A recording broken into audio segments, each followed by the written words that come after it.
नमस्कार दोस्तों, welcome to validation.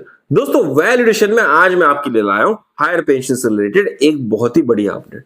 दोस्तों recently Himachal Pradesh high court ने एक इंटरिम ऑर्डर पास किया है जहां पर ईपीएफओ का जो प्रो राटा बेसिस का पेंशन फॉर्मूला था उसको वहां पर खारिज करने की बात की गई है। दोस्तों हम सब ने जब हायर पेंशन का फॉर्म भरा था तो हम सबका ये अंडरस्टैंडिंग था कि हमको जो पेंशन मिलेगी वो लास्ट के 60 मंथ्स के बेसिक प्लस डीए मतलब कि जो पेंशनेबल सैलरी होती है उसके ऊपर मिलेगी।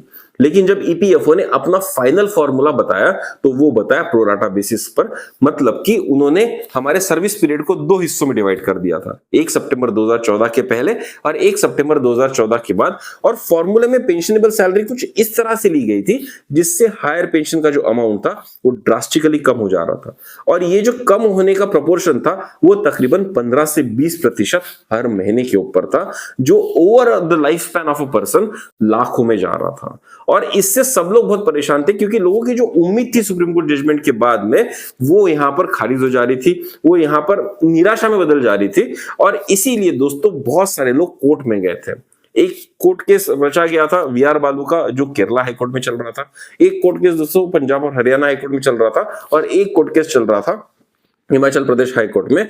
और दोस्तों अच्छी बात यह है कि हिमाचल प्रदेश हाईकोर्ट ने प्रो राटा बेसिस के ऊपर एक जजमेंट दिया है जो आज के इस वीडियो में हम देखेंगे। लेकिन दोस्तों ये जो जजमेंट यहां पर आया हुआ है ये फाइनल जजमेंट नहीं है, क्योंकि इस केस में दो चीजें थी। एक तो था कि प्रो राटा बेसिस की वैलिडिटी को चैलेंज किया गया था, और दूसरा एक कंटेम्प्ट पिटीशन डाला गया था ईपीएफ के ऊपर कि भाई 4/11/2022 को जो सुप्रीम कोर्ट का जजमेंट आया उसमें जो फॉर्मूला बताया गया था उसको आपने वायोलेट करने की कोशिश की, और इसलिए ईपीएफओ ऑफिसर्स के ऊपर में एक्शन होना चाहिए। और इसके लिए कंटेम्प्ट का पार्ट भी दोस्तों इस हिमाचल प्रदेश हाई कोर्ट के केस में था। और आज जो जजमेंट आया हुआ है उसमें प्रो राटा बेसिस के ऊपर कोर्ट का जो व्यू है वो बहुत क्लियरली दिया है, लेकिन कंटेम्प्ट प्रोसीडिंग्स इनके ऊपर ईपीएफओ के ऊपर होगी कि नहीं होगी ये दोस्तों बताई जाएगी 23 सितंबर 2025 को। तो दोस्तों आज के इस वीडियो में मैं आपको स्टेप बाय स्टेप बताऊंगा कि प्रो राटा बेसिस का जो कंसेप्ट चल रहा था उसका बैकग्राउंड क्या था और इसका इंपैक्ट हमारे जिंदगी पर कैसे पड़ रहा था, जो फॉर्मूला ईपीएफओ ने डिसाइड किया था वो क्या था, और फाइनली दोस्तों हम देखेंगे कि भाई ये जो कोर्ट केस आया हुआ है इसमें जज साहब ने क्या कहा है और इसके वाइड इंप्लीकेशंस किस तरह से आएंगे। तो दोस्तों आज का ये वीडियो आखिरी तक देखिएगा, बहुत मजेदार वीडियो होगा, बहुत इंफॉर्मेटिव वीडियो होगा, और सबसे इंपॉर्टेंट ये आपकी जिंदगी में वैल्यू ऐड करने वाला वीडियो होगा, आपके फायदे का वीडियो होगा। लेकिन दोस्तों आगे बढ़ने से पहले मेरी आप सबसे गुजारिश है कि आज तक अगर आपने वैल्यू एडिशन को सब्सक्राइब नहीं किया तो जरूर सब्सक्राइब कीजिए, क्योंकि दोस्तों वैल्यू एडिशन में हमारी कोशिश चलती है कि सीनियर सिटीजन के फायदे के लिए जो भी कंटेंट हम ला सकें वो आपके लिए लाए, चाहे वो हायर पेंशन से रिलेटेड हो, चाहे ये कुछ ऐसे कोर्ट केसेस से रिलेटेड हो जिससे सीनियर सिटीजन का फायदा हो, या दोस्तों कोई ऐसी रिटायरमेंट प्लानिंग हो, कोई ऐसी फाइनेंशियल प्लानिंग हो जो सीनियर सिटीजन को रेगुलर इनकम जनरेट करने में हेल्प करे, उनका रिटायरमेंट कॉर्पस जीरो होने से बचाए, उनको हर महीने बढ़ती हुई इनकम कैसे ले, ये अगर उनको हम समझा सके तो उसके लिए दोस्तों हम वीडियोस बनाते हैं ताकि आपको थोड़ा सा एजुकेशन दे सके, आपको एजुकेट कर सके कि किस तरह से आप अपनी फाइनेंशियल प्लानिंग और बेटर कर सकते हैं। तो दोस्तों वैल्यू एडिशन सीनियर सिटीजन्स के फायदे का चैनल है, उनके जिंदगी में वैल्यू ऐड करने के लिए बनाया हुआ चैनल है, और हम जो भी वीडियो बनाते हैं उसका अगर नोटिफिकेशन आप देखना चाहते हैं तो उसके लिए आपको हमारे चैनल को सब्सक्राइब करना होगा। तो दोस्तों आज तक अगर आपने वैल्यू एडिशन को सब्सक्राइब नहीं किया तो फिर से एक बार मैं गुजारिश करता हूं कि जरूर सब्सक्राइब कीजिए, क्योंकि ये आपका चैनल है, आपके फायदे का चैनल है। तो चलिए दोस्तों बढ़ते हैं हमारे आज के डिस्कशन के ऊपर, प्रो राटा बेसिस के ऊपर, और उसके ऊपर जो हिमाचल हाईकोर्ट का जजमेंट आया हुआ है उसके ऊपर।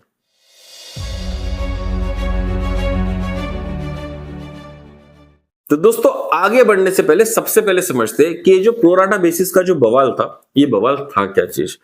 अब दोस्तों आप सब ईपीएस के बारे में तो जानते हैं, ईपीएस में जो आपका एम्प्लॉयर पीएफ कंट्रीब्यूशन होता है उसमें से 8.33% कंट्रीब्यूशन ईपीएस में ट्रांसफर किया जाता है। और दोस्तों जब तक सुप्रीम कोर्ट का जजमेंट 2022 में नहीं आया था तब तक यही मान्य धरा था कि भाई जो आपको पेंशन जो मिलती है वो सीलिंग बेसिस पर मिलती है।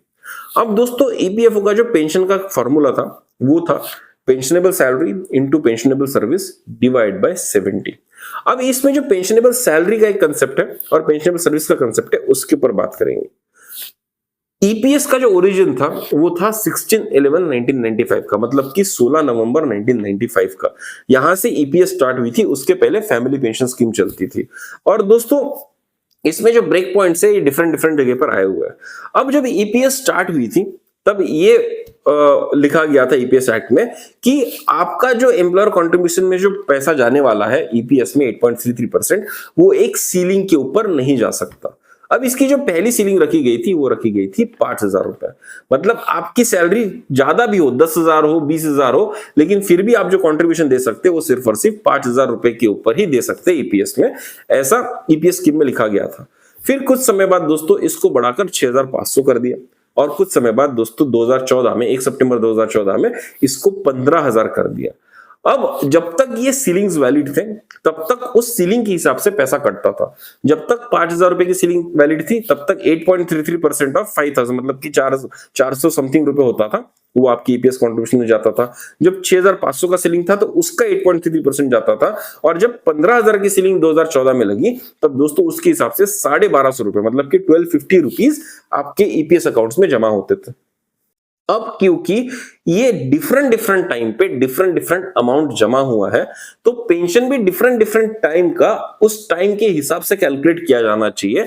इसको कहते हैं प्रोपोर्शनेट बेसिस और प्रोराटा बेसिस। अब जब ईपीएफओ ने नॉर्मल सीलिंग बेस्ड पेंशन आपको देना शुरू की तो उसमें दोस्तों उन्होंने प्रोराटा बेसिस का फॉर्मूला लगाया अलग अलग टाइम पीरियड के लिए, क्योंकि अलग अलग कंट्रीब्यूशन हुआ है तो आपको अलग अलग पेंशन मिलेगी उस समय के हिसाब से। इसको कहते हैं दोस्तों प्रोराटा बेसिस, और ये बहुत लॉजिकल था। आपने जब जब जितना जितना पैसा दिया आपको उतनी उतनी पेंशन दी गई, और ये बहुत लॉजिकल पेंशन था।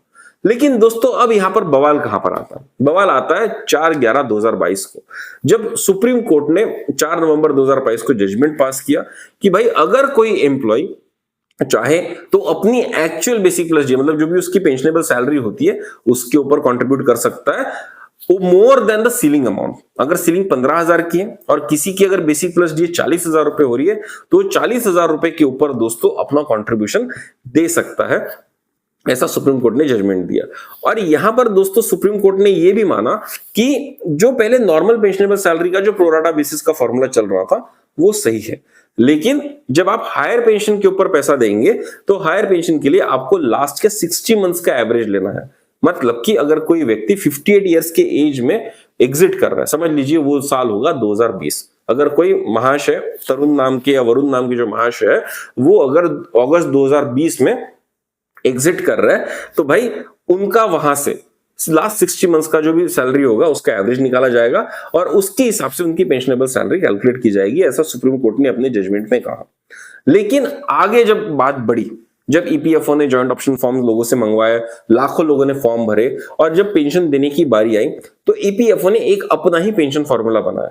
और इन्होंने क्या किया कि भाई पेंशन फॉर्मूले में किस तरह से पेंशन को कम किया जाए उसके लिए एक प्रोराटा बेसिस यहां पर इंसर्ट कर दिया। और उनका जो जस्टिफिकेशन था वो ये था कि सुप्रीम कोर्ट का जब जजमेंट आया था तब प्रोराटा बेसिस के फॉर्मूले को वैलिड धरा गया था और इसीलिए हम प्रोराटा बेसिस लगा रहे हैं। और क्योंकि सुप्रीम कोर्ट ने 60 मंथ्स के एवरेज की बात की थी तो हम फॉर्मूले को कुछ ऐसा ट्विक कर रहे हैं कि हम प्रोराटा भी लगाएंगे और 60 मंथ्स के एवरेज का कंसेप्ट भी उसके अंदर डाल देंगे, जिससे दुनिया को ऐसा लगे कि भाई सुप्रीम कोर्ट का जो जजमेंट है वो सही तरह से इंप्लीमेंट कर दिया गया। लेकिन इसमें जो चालाकी की गई थी उसके वजह से लोगों का नुकसान हो रहा था। ऑलमोस्ट 20% तक दोस्तों उनकी पेंशनेबल सैलरी उनकी जो पेंशन है वो कम हो रही थी और इससे लोगों को बहुत ज्यादा लाखों का नुकसान होने वाला था। अब इसी को चैलेंज किया गया। अब चलिए हम समझते हैं कि ये पेंशनेबल सैलरी जो डिसाइड की गई वो किस तरह से फॉर्मूला ईपीएफओ ने बताया था। तो सबसे पहले हम अभी कोशिश करेंगे समझने की कि ईपीएफओ ने अपने मन मर्जी से क्या फॉर्मूला लगाया था। अब दोस्तों मैं यहां पर आपको ओरल तरीके से बताने वाला हूं कि भाई वो पेंशनेबल फॉर्मूला किस तरह का था, लेकिन अगर आप डिटेल में स्क्रीन पे एक्सप्लेनेशन के साथ बताना चाहते हैं तो मैं यहां पर नहीं बता सकता वरना ये वीडियो बहुत लंबा हो जाएगा। उसके लिए मैंने अलग से एक वीडियो बनाया जिसका लिंक आपको यहां पर ऊपर में दिख रहा होगा कि भाई जो फाइनल पेंशन फॉर्मूला ईपीएफओ का था वो क्या था, उसका लिंक आपको यहां पर दिख रहा होगा। वीडियो के एंड में भी दोस्तों मैं इसका लिंक आपको दे दूंगा। अगर आप डिटेल में समझना चाहते हैं कि फॉर्मूला क्या था तो आप वो वीडियो देख सकते हैं। बिल्कुल स्पष्ट तरीके से एग्जांपल दे देके स्क्रीन पर डिस्क्रिप्शन देते हुए दोस्तों मैंने आपको बताया। लेकिन यहां पर just to make a background for this Himachal Pradesh high court का जो जजमेंट आया उसके लिए दोस्तों आपको ओरल तरीके से मैं आपको यहां पर बताने की कोशिश करूंगा। तो चलिए सुनते हो जस्टिफिकेशन क्या था। अब दोस्तों जैसे कि मैंने आपको बताया कि ईपीएफओ का जो पेंशन का फॉर्मूला था वो था pensionable service into pensionable salary divide by 70। अब इसमें जो सर्विस पीरियड है उसको उन्होंने दो हिस्सों में डिवाइड कर दिया। समझ लीजिए ऐसा कोई व्यक्ति है जिसने 1993 में सर्विस ज्वाइन की और अगस्त 2020 में वो रिटायर होने वाला है, तो उसके लिए दोस्तों ईपीएस का जो लागू पीरियड होगा वो होगा 16/11/1995 से लेके अगस्त 2020 तक का, जब वो 58 इयर्स अटेंड कर जाएगा। क्योंकि 16/11/1995 के पहले फैमिली पेंशन स्कीम हुआ करती थी, ईपीएस का ओरिजिन हुआ 16/11/1995 से। अब ये जो पीरियड है 16/11/1995 से लेके अगस्त 2020 तक का, इसको दोस्तों दो हिस्सों में डिवाइड कर दिया गया। पहला हिस्सा रखा 16/11/1995 से लेके 1 सितंबर 2014 तक, मतलब कि 31 अगस्त 2014 तक का। और दोस्तों दूसरा जो पीरियड रखा गया वो रखा गया 1 सितंबर 2014 से लेके अगस्त 2020 तक का, मतलब कि जब भी आप 58 इयर्स के अटेंड होंगे। मैं एग्जांपल के लिए आपको अगस्त 2020 बता रहा हूं। अब दोस्तों दो हिस्सों में डिवाइड कर दिया। अब इससे क्या हुआ कि आपकी पेंशनेबल जो सर्विस है दो हिस्सों में डिवाइड हो गई, और अगर आपकी सर्विस 20 साल से ऊपर की होती है तो आपको 2 साल का बोनस मिलता है। अब ये बोनस पता है कहां पर ऐड हो रहा था? ये बोनस ऐड हो रहा था 1 सितंबर 2014 के पहले के पीरियड में, और 1 सितंबर 2014 के बाद का पीरियड था उसमें कोई भी बोनस आपको मिल नहीं रहा था। अब ये जो एडिशन 2 साल का पहले किया गया, इससे भी दोस्तों आपको नुकसान हो रहा था, बताऊंगा कैसे। अब जो आपका पेंशनेबल सैलरी था उसकी बात करते हैं। पेंशनेबल सैलरी कैलकुलेट करने का फॉर्मूला थोड़ा सा इन्होंने कॉम्प्लिकेट कर दिया। इसमें इन्होंने बनाया part A, part B, part C. ये मेरी नॉमेनक्लेचर है, part A, part B, part C, ताकि आप इजीली समझ सकें। अब इन्होंने क्या किया, इन्होंने बोला कि सबसे पहले आपको निकालना है कि आपकी लास्ट के 60 मंथ की जो बेसिक प्लस डी है, मतलब कि जो भी पेंशनेबल सैलरी है वो क्या है, उसका एवरेज निकाल लेना है। अगर आप समझ लीजिए अगस्त 2020 में आप किसी तरह से एग्जिट कर रहे हैं ईपीएस को, तो वहां से जो लास्ट के 60 मंथ्स होंगे, मतलब तकरीबन सितंबर 2015 या 16 तक का होगा दोस्तों, तो उसका आपको एवरेज निकाल लेना है। उसको रख देंगे हम पार्ट ए में, लास्ट के 60 मंथ्स का एवरेज इन पार्ट ए। अब दोस्तों पार्ट बी जो इन्होंने निकाला वो निकाला कि 1 सितंबर 2014 के पहले जो आपकी हाईएस्ट पेंशनेबल सैलरी थी, जिस महीने की होगी उसको लिया जाएगा। अब लॉजिकली ये बनता है कि जो अगस्त 2014 की आपकी सैलरी होगी वो आपकी हाईएस्ट होगी, तो उसका बेसिक प्लस डी निकाला जाएगा, उसको रखा जाएगा पार्ट बी में। पार्ट सी में रखा गया कि आपकी 1 सितंबर 2014 के बाद से लेके जब तक आप एग्जिट हो रहे हैं तब तक का जो हाईएस्ट सैलरी होगा उसको रखा गया पार्ट सी में, मतलब कि अगस्त 2020 में लॉजिकली जो आपकी हाईएस्ट बेसिक प्लस डी होगी वो वहां पर रखी गई। अब दोस्तों ये जो अगस्त 2020 में बार बार कह रहा हूं, ये हर किसी के लिए वेरी होगा। कोई 2025 में रिटायर होगा, कोई 2030 में रिटायर होगा। जब भी आप रिटायर होने वाले, रिटायर इन सेंस 58 इयर्स की बात कर रहा हूं मैं, 60 की बात नहीं कर रहा हूं। 58 इयर्स के जब आप होंगे तब का जो हाईएस्ट आपका बेसिक प्लस डी होगा उसको आपको एक जगह रखना है। अब किसी लोगों के लिए शायद थोड़ा चेंज भी हो सकता है उनकी लास्ट की सैलरी हाईएस्ट ना हो।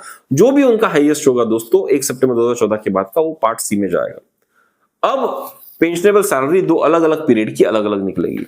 1 सितंबर 2014 के पहले क्या किया जाएगा, जो आपकी 1 सितंबर 2014 के पहले की हाईएस्ट सैलरी थी एक महीने की, जो था पार्ट बी, उसको लिया जाएगा, और जो आपका 60 मंथ्स का एवरेज था लास्ट का उसको लिया जाएगा। अब इन दोनों में से जो कम होगा उसको कंसीडर किया जाएगा as a pensionable salary for the period before 19/2014। अब उसी तरह से जो सेकंड पीरियड था 19/2014 के बाद से आपके रिटायरमेंट तक का, उसमें भी जो आपका 60 मंथ्स का एवरेज है वो लिया जाएगा, और जो आपकी हाईएस्ट सैलरी होगी उसको लिया जाएगा। इसमें से जो कम है वो लिया जाएगा। अब दोस्तों आपको पहले जो पीरियड था 1 सितंबर 2014 से पहले 1995 से लेके 2014 तक का जो सर्विस पीरियड था, उसमें 1 सितंबर 2014 के पहले का जो पेंशनेबल सैलरी बन रहा है, जो भी कम होगा, मतलब कि 60 मंथ का जो एवरेज होगा लास्ट के, और 1 सितंबर 2014 के पहले जो आपकी मैक्सिमम सैलरी थी उसमें से जो भी कम होगा उन दोनों को मल्टीप्लाई किया जाएगा, डिवाइड बाय 70 किया जाएगा, और वहीं पर बोनस वगैरह सब ऐड करके आपका एक सैलरी बनेगा, एक पेंशन बनेगा। और 1 सितंबर 2014 के बाद का जो आपका सर्विस पीरियड है उसको मल्टीप्लाई किया जाएगा lower of the 60 months average और the highest pensionable salary of a particular month, उसको लिया जाएगा। ऐसी दो अलग अलग पेंशन बनेगी दोस्तों। 1 सितंबर 2014 के पहले अलग पेंशन बनेगी, 1 सितंबर 2014 के बाद में अलग पेंशन बनेगी, और इसमें दोनों में जो कम वाली सैलरी होगी वो ली जाएगी दोनों को ऐड किया जाएगा और वो आपकी फाइनल हायर पेंशन सैलरी बनेगी, ऐसा ईपीएफओ का कहना था। अब इसका जो इम्प्लीकेशन था वो ये था, क्योंकि समझ लीजिए अगर हम सिर्फ लास्ट के 60 मंथ्स का एवरेज अगर लेते हैं और किसी व्यक्ति की अगर उसके हिसाब से 60,000 रुपीज की हायर पेंशन बनती थी, तो मोटा मोटा तौर पे अगर आप एक सैंपल लेंगे 100-200 लोगों का और सबका डेटा अगर आप डालेंगे तो आपको पता चलेगा कि ऐसा अगर केस है कि किसी का लास्ट 60 मंथ्स के एवरेज पे अगर 60,000 रुपए की पेंशन बन रही थी, मतलब कि 60,000 रुपीज की पेंशन बन रही थी, जब ये नया फॉर्मूला प्रोराटा का ईपीएफओ ने लाया तो इससे उसकी जो पेंशन थी दोस्तों वो कम होकर 48 से 50,000 होगी। मतलब तकरीबन दोस्तों 20% का यहाँ पर हर व्यक्ति का नुकसान हो रहा था। और जब ये हो रहा था तो लोगों को समझ में आया कि उनके साथ गलत हो रहा है और इस गलत को ठीक करने के लिए लोग कोर्ट में गए। एक कोर्ट केस चला केरला हाई कोर्ट में बीआर बालू का, जो अभी तक चल रहा है। एक कोर्ट केस चला दोस्तों पंजाब हरियाणा हाई कोर्ट में, और एक कोर्ट केस चला दोस्तों हिमाचल प्रदेश हाई कोर्ट में, और पता नहीं और कहां और केसेस चल रहे होंगे। लेकिन जो सबसे पहला जजमेंट हमारे सामने आया वो आया हिमाचल प्रदेश हाई कोर्ट का, जिसको आज हम डिस्कस करने वाले हैं, और वो बिल्कुल एम्प्लॉयज के फेवर में है। और इसके लिए हम बहुत बहुत शुक्रगुजार हैं उन लोगों का जो कोर्ट में गए थे, और जज साहब का भी हिमाचल प्रदेश हाई कोर्ट के, जिन्होंने ये जजमेंट दिया है। मैं फिर से आपको बता दूं, इस कोर्ट केस के दो हिस्से थे। एक था कि भाई प्रो राटा बेसिस का जो फॉर्मूला है उसको खारिज किया जाए, वो बिल्कुल भी मान्य नहीं होना चाहिए। और दूसरा था कि जब सुप्रीम कोर्ट ने बहुत क्लियर गाइडलाइन दी है तो ईपीएफओ ने इस तरह से ऐसा फॉर्मूला लाया कैसे, उसके ऊपर उनको पनिशमेंट मिलनी चाहिए, उसके लिए उनको कंटेम्प्ट में धरा जाना चाहिए। इसके ऊपर दोस्तों दो पार्ट में केस लड़ा गया था। जो पहला जजमेंट आया दोस्तों वो आया पेंशनेबल सैलरी के ऊपर कि भाई प्रो राटा बेसिस नहीं लग सकता, अमान्य होगा, ऐसा इन्होंने अभी जज ने कहा हुआ है एक इंटरिम ऑर्डर में। और ईपीएफओ ऑफिशियल्स के ऊपर क्यों ना एक्शन लिया जाए उसको जस्टिफाई करने के लिए ईपीएफओ को कुछ समय दिया गया, और इसकी जो फाइनल हियरिंग की जो लिस्टिंग दी गई है दोस्तों वो दी है 23 सितंबर 2025। तो 23 सितंबर 2025 को फाइनल ऑर्डर हमारे पास आ जाएगा। लेकिन जो हमारे काम का ऑर्डर है ऑलरेडी आ गया, जो आज मैं आपके साथ डिस्कस करने वाला हूं। तो चलिए अब मैं आपको स्क्रीन पर ले जाता हूं और आपको दिखाता हूं कि जजमेंट में कहां क्या है। अब दोस्तों सबसे पहले मैं आपको बताऊंगा कि ये हाईकोर्ट का जो जजमेंट है इसको एक्सेस कैसे किया जाए। तो आप अगर गूगल में जाएंगे और आप डालेंगे highcourt.hp.gov.in, तो दोस्तों आपको ये हाईकोर्ट ऑफ हिमाचल प्रदेश की जो वेबसाइट है ये खुल जाएगी। और यहाँ आपको क्या करना है, आपको केस सर्च में जाना है। केस सर्च में जाने के बाद आप यहां पर आएंगे और यहां पर आपको केस टाइप दोस्तों डिस्कस करना होता है, मतलब यहां पर बताना होता है कि केस टाइप क्या था। तो दोस्तों ये जो केस टाइप था इसको COPC 2 कहते हैं, मतलब civil original petition of contempt है। और इसका जो केस नंबर था दोस्तों वो था 627 नंबर ऑफ द ईयर 2024। जब आप ये डालेंगे तो आपके सामने इस तरह की डिटेल्स आ जाएंगे कि भाई कौन कौन इसमें पिटिशनर थे, कौन कौन इसमें रिस्पोंडेंट थे, और इनके जो जज साहब थे इस केस के वो थे honourable mister justice Sandeep Sharma, और बेंच सिंगल जज का था। और इनके जो रिस्पोंडेंट्स थे या पिटिशनर्स थे उनका डिटेल्स हम जान लेते हैं। तो दोस्तों ये जो पिटिशन डाला गया था ये डाला गया था mister Ranjeev Paul and others से। अब एक पार्टी जो थे वो थे रंजीव पॉल, दूसरे थे अनिल कुमार शर्मा, और तीसरे थे नरबीर ठाकुर। अब इन्होंने इनके जो एडवोकेट थे वो थे अमित सिंह चंडेल। अब दोस्तों रिस्पोंडेंट्स जो थे, मतलब जिनके खिलाफ केस डाला गया था, वो लोग कौन थे? Sumita Dawra and others. मतलब सुमिता दावरा जी जो है वो IAS सेक्रेटरी है government of India ministry of labour and employment में। देन रमेश कृष्णमूर्ति IAS जो है central PF commissioner new Delhi. Then दोस्तों इसमें और एक पार्टी है राकेश कुमार जी जो रीजनल प्रोविडेंट फंड कमिश्नर है शिमला में। और मिस्टर DK पंडित जो एक एक्चुरियन कंसल्टेंट्स होता है, जो EPFO time to time hire करता है, जो बताते हैं कि फंड का वैल्यूएशन क्या है, फंड कितनी सस्टेन कर सकता है, उनके ऊपर भी दोस्तों यहाँ पर केस डाला गया था। और यहाँ पर मिस्टर नवलेश वर्मा जो थे वो इनका रिप्रेजेंटेशन कर रहे थे गवर्नमेंट ऑफ इंडिया का, और शायद EPFO के वकील अलग से होंगे। तो दोस्तों ये जो केस था ये था Ranjeev Paul and others versus Sumita Dawra and others. Okay दोस्तों, तो चलिए अब इसका जजमेंट कैसे ढूंढना मैं आपको बताता हूं। आप यहाँ नीचे जाएंगे तो ये आपको ऑर्डर और जजमेंट करके लिखा होगा व्हाइट में। इस ऑर्डर और जजमेंट के ऊपर दोस्तों आप क्लिक कीजिए तो ऐसी विंडोज ओपन हो जाएगी।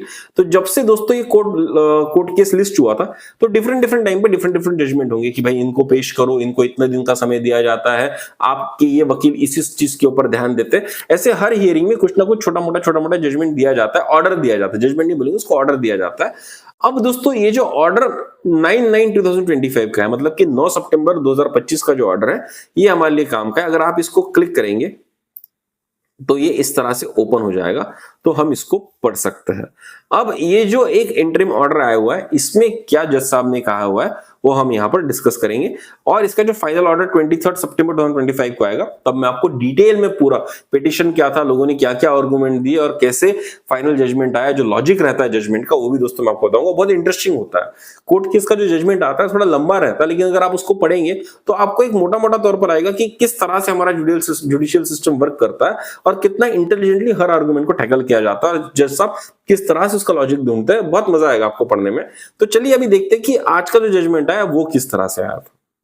अब दोस्तों जैसे कि आप स्क्रीन पर देख पा रहे हैं, ये जो ऑर्डर पास हुआ है, ये पास हुआ है 9/9/2025 को, मतलब कि 9 सितंबर 2025 को, और ये केस था between Rajeev Paul and others versus Sumita Dawra and others. ये इसका केस नंबर यहाँ पर दिया गया, और इसमें जो पिटिशनर्स मतलब कि जो एम्प्लॉइज थे राजीव पॉल एंड अदर्स, इनके तरफ से अमित सिंह चंडेल जो है, इन्होंने केस लड़ा था, और गवर्नमेंट की तरफ से ईपीएफ की तरफ से मिस्टर नंदलाल ठाकुर और नवलेश शर्मा जी यहाँ पर केस लड़ रहे थे। अब यहाँ पर जज साहब कहते हैं, Having heard learned counsel for the parties and perused material available on the record vis-a-vis mandate contained in the judgment alleged to have been violated, this court is fully convinced that respondents are in contempt and as such need to be dealt with in accordance with law. अब दोस्तों यहाँ पर बोल रहे हैं कि जज साहब ने, जो वकील लोग थे, उनका पिटिशंस पूरे सुन लिए, उनके जो भी आर्गुमेंट्स थे वो हमने पूरे सुन लिए, जो मटेरियल उनके सामने रखा था वो उन्होंने पूरा सुन लिया, और जिस जजमेंट की बात यहां पर की जा रही कि कौन से जजमेंट को यहां पर चैलेंज किया जा रहा था, मतलब जिसका ईपीएफओ ऑफिशियल ने वायलेशन किया था और जिसका कंटेम्प्ट केस यहां पर एम्प्लॉइज ने डाला था, वो जजमेंट दोस्तों 4/11/2022 का जो सुप्रीम कोर्ट का जजमेंट आया था Sunil Kumar and other case, उसकी बात दोस्तों यहां पर हो रही है। पिटिशनर्स ने ये कहा है कि ईपीएफओ ने सुनील कुमार से अदर केस में जो सुप्रीम कोर्ट का जजमेंट आया उसको वायलेट किया है, और इसलिए उनके ऊपर कंटेम्प्ट का केस डालना चाहिए, उनको पनिशमेंट मिलनी चाहिए जो भी लॉ प्रिस्क्राइब करता है उस हिसाब से।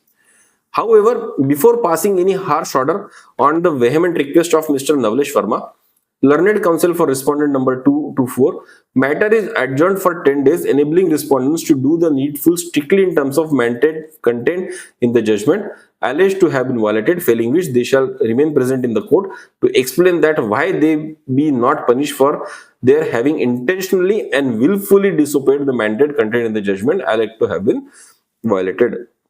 अब दोस्तों यहाँ पर जज साहब कहते हैं कि मैं एक हार्श ऑर्डर पास करने वाला हूं सामने पर, लेकिन वो हार्श ऑर्डर शायद जो गवर्नमेंट ऑफिशियल्स हैं उनके लिए बहुत ज्यादा हार्श होगा, इसलिए 10 दिन का समय उनको दिया जाता है। और इसके लिए जो गवर्नमेंट के वकील है मिस्टर नवलेश शर्मा, इन्होंने बहुत स्ट्रांग दलील पेश की कि भाई हमको एक मौका मिलना चाहिए हमारे और स्टांस रखने के लिए, जो लोग यहाँ पर है जिनके ऊपर केस चल रहा है वो भी प्रेजेंट होनी चाहिए।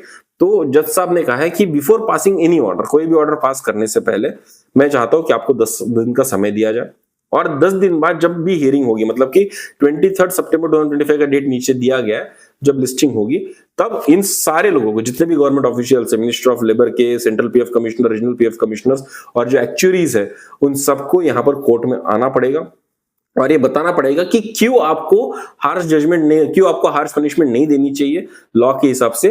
उसके लिए आपको आखिरी मौका दिया जाएगा अपना स्टांस रखने के लिए, ऐसा यहां पर जज साहब कहते हैं। At this stage, this court wishes to observe that since formula for fixing the pension has been prescribed by the parliament, that is pensionable salary into pensionable service by 70, where pensionable salary is the average salary on which contribution received or receivable during the last 60 months, and pensionable service is the period of service during which the contributions are receivable. There is no occasion, if any, for the respondents to calculate the pension of the petitioners on pro rata basis. अब दोस्तों इस order में Himachal Pradesh high court के जो जज साहब है वो कहते हैं कि भाई पार्लियामेंट ने एक फॉर्मूला फिक्स किया था, pensionable salary into pensionable service divide by 70, और यहां पर जो सुप्रीम कोर्ट का जजमेंट आया था उसके हिसाब से पेंशनेबल सैलरी था average salary on the contribution received और receivable during the last 60 months, and pensionable service तो सबको पता है जो पीरियड होगा वो हिसाब से। तो जब लास्ट 60 मंथ्स का सुप्रीम कोर्ट ने प्रिस्क्राइब किया था तो आपने अपने मन मर्जी से फॉर्मूला कैसा चेंज कर दिया जो बिल्कुल भी मान्य नहीं धरा जा सकता, और इसके लिए पिटिशनर्स को कंटेम्प्ट में धरा जाना चाहिए, ऐसा हाईकोर्ट का मानना है। मतलब कि हाईकोर्ट ये मानता है कि पेंशनेबल सैलरी जो कैलकुलेशन होगी वो लास्ट 60 मंथ्स पे होगी, ना कि प्रोराटा बेसिस पर। Moreover, this court finds that category of the petitioners fall under category 3 as they have been paying on higher side of their wages. अब दोस्तों पिटिशनर्स की भी कैटेगरी होती होगी 1 2 3 4, तो ये कैटेगरी 3 में आते हैं। जिन लोगों ने केस डाला है, जो एम्प्लॉइज है जिन्होंने केस डाला है, वो कैटेगरी 3 में आते हैं। If it is so, formula applied by the respondents for calculating the pension on pro rata basis is wholly unjustifiable. यहां पर हाईकोर्ट का कहना है कि प्रो राटा बेसिस का जो फॉर्मूला लगा है वो कंप्लीटली अनजस्टिफाइबल है, होली अनजस्टिफाइबल है। जो नेक्स्ट लिस्टिंग की जो डेट दी है वो दी है शर्मा साहब ने 23 सितंबर 2025। तो दोस्तों इस जो ऑर्डर, ये जो ऑर्डर 9 सितंबर 2025 का आया, इससे हमको ये बात समझ में आ जाती है कि भाई जज साहब का कहना है कि प्रोराटा का बेसिस का फॉर्मूला कंप्लीटली अनजस्टिफाइबल है और 10 दिन का समय ईपीएफओ ऑफिशियल्स और जो मिनिस्ट्री ऑफ लेबर के ऑफिशियल्स है, जो एक्चुअरीज के ऑफिशियल्स है, उनको दिया गया ताकि वो ये कोर्ट को बताए कि उनको हार्श पनिशमेंट क्यों ना दी जाए। और दोस्तों ये जो जजमेंट है ये बहुत वेलकम जजमेंट है। इससे खुशी की लहर सीनियर सिटीजन्स में दौड़ चुकी है, क्योंकि सितंबर 2025 का जो महीना है दोस्तों, ये बहुत ही बढ़िया महीना रहा है हायर पेंशन के एस्पिरेंट्स के लिए, उन एम्प्लॉइज के लिए जो निराश हो चुके थे। अब दोस्तों मैं जब कह रहा हूं कि सितंबर 2025 बहुत ऑस्पिशियस रहा है हम लोगों के लिए, वो इसलिए क्योंकि इसी महीने में पहला जजमेंट मद्रास हाई कोर्ट से आया था, जहां पर एग्जेम्प्टेड ट्रस्ट के फेवर में मद्रास हाई कोर्ट ने जजमेंट दिया था। ईपीएफओ ने बहुत सारे एग्जेम्प्टेड ट्रस्ट की जो फॉर्म्स है वो रिजेक्ट कर दिए थे, ये कहकर कि उनके ट्रस्ट रूल जो है वो उनको अलाउ नहीं करते हायर पेंशन लेने के लिए, हायर वेजेस पे कंट्रीब्यूट करने के लिए।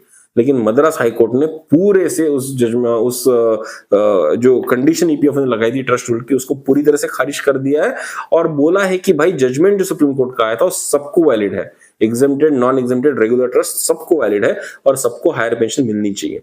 दोस्तों मद्रास हाईकोर्ट को समझाते हुए मैंने, मद्रास हाईकोर्ट की जजमेंट को समझाते हुए मैंने बहुत डिटेल में वीडियो बनाया, जिसका लिंक आपको यहाँ पर ऊपर दिख रहा होगा और वीडियो के एंड में भी मैं आपको दूंगा। थोड़ा लंबा वीडियो है लेकिन बहुत डिटेल में मैंने बताया है कि भाई किस तरह से पिटीशन किया गया था, क्या उसमें डिमांड रखी गई थी, क्या क्या आर्गुमेंट्स मिले थे और जज साहब ने किस लॉजिक के बेसिस पर फाइनली जजमेंट एम्प्लॉयज के फेयर में कैसे दिया, ये दोस्तों मैंने वहां पर डिस्कस किया है। अगर आप चाहे तो वो वीडियो देखकर बिल्कुल डिटेल में समझ सकते हैं कि किस तरह से एग्जेम्प्टेड ट्रस्ट को आगे जाकर पेंशन मिल सकती है।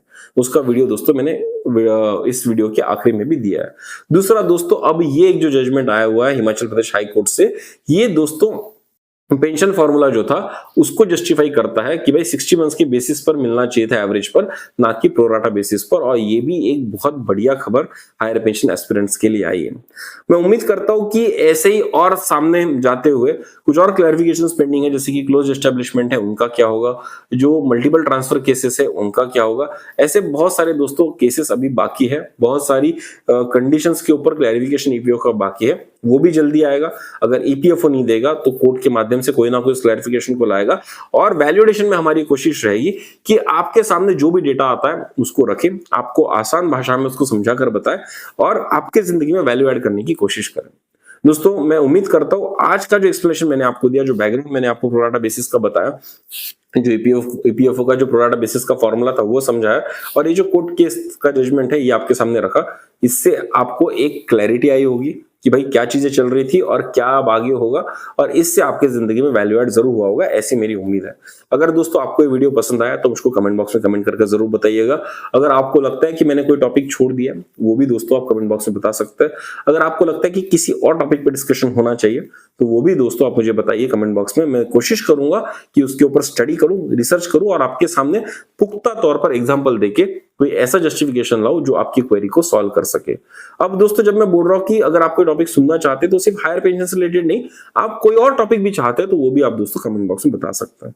अगर दोस्तों आपको इस वीडियो से वैल्यू मिली है, अगर आपकी जिंदगी में छोटा सा वैल्यू एडिशन हुआ है तो जरूर शेयर कीजिए अपने दोस्तों के साथ, अपने परिवारजनों के साथ, ताकि उनकी जिंदगी में भी एक छोटा सा वैल्यू एडिशन हो। बहुत लोग दोस्तों प्रोराटा बेसिस से परेशान थे, बहुत लोग जो है एग्जेम्प्टेड ट्रस्ट के रूल से परेशान थे और इन सब के लिए दोस्तों कोर्ट्स ने बहुत अच्छे जजमेंट दिए। ये जजमेंट उनके पास भी पहुंचने चाहिए, उनकी जिंदगी में भी वैल्यू एडिशन होना चाहिए। इसलिए दोस्तों आपका एक कर्तव्य बनता है कि आप इसको ज्यादा से ज्यादा लोगों तक शेयर करें ताकि ज्यादा से ज्यादा लोगों का फायदा हो। और दोस्तों फिर से एक बार गुजारिश कर रहा हूं आपसे कि अगर आपने आज तक वैल्यू एडिशन को सब्सक्राइब नहीं किया तो जरूर सब्सक्राइब कीजिए, क्योंकि दोस्तों वैल्यू एडिशन आपके फायदे का चैनल है, सीनियर सिटीजन के फायदे के लिए बनाया गया, उनकी हेल्प करने के लिए बनाया हुआ चैनल है। और अगर आप इस चैनल चैनल को सब्सक्राइब नहीं करेंगे तो फिर हम वो फायदा आप तक कैसे पहुंचाएंगे। तो अगर आज तक आपने इस चैनल को सब्सक्राइब नहीं किया तो जरूर सब्सक्राइब कीजिए ताकि नए वीडियोस के नोटिफिकेशन आपको टाइम पर मिले। तो चलिए दोस्तों, जल्दी मिलेंगे एक नए डिस्कशन के साथ, एक नए टॉपिक के साथ। तब तक के लिए सब्सक्राइब करते रहिए हमारा चैनल वैल्यू एडिशन। धन्यवाद।